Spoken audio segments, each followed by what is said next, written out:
Did you know you can bake forever using this one 120-year-old sourdough mother culture? That means you can bake as many loaves as you want for the rest of your life and then pass the culture down to your children and their children.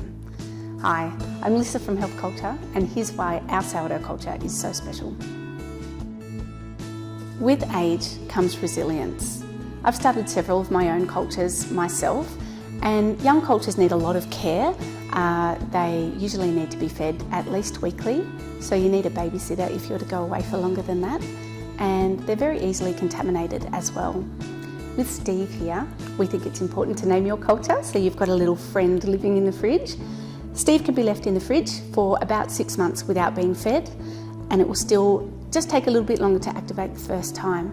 You can even put a backup frozen version in your freezer that will stay there unfed for a year. But after a year, you'll need to take it out, get it back up to activity and put it back into storage.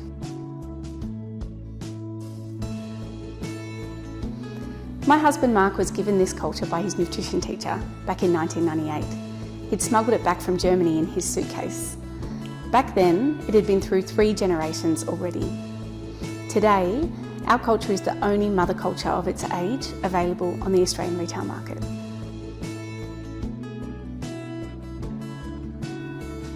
So you're going to need your glass jar, your organic stone ground wholemeal wheat flour and your culture. You do need to use glass or ceramic, no plastic or steel, as it does leach into the culture.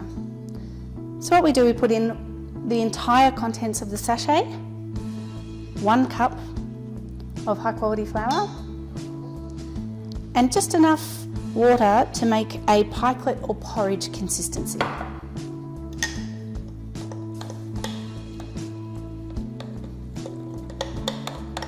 And give it a good stir.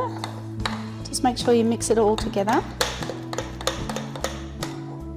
A bit more water. The water I'm using is filtered tap water. You can use spring water or rainwater if you're on tanks, but please don't use alkaline water, mineral water or town water, as it contains fluoride and chlorine, which is antibacterial to the culture. Okay.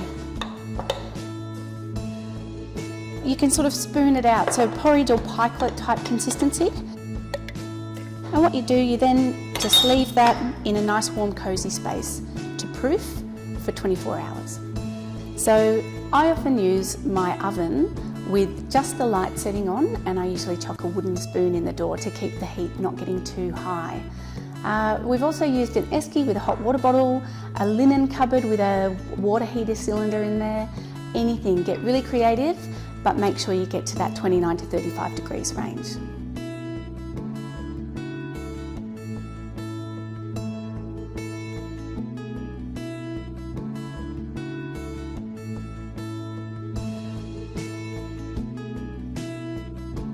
You'll need to repeat these steps until your culture becomes fully active.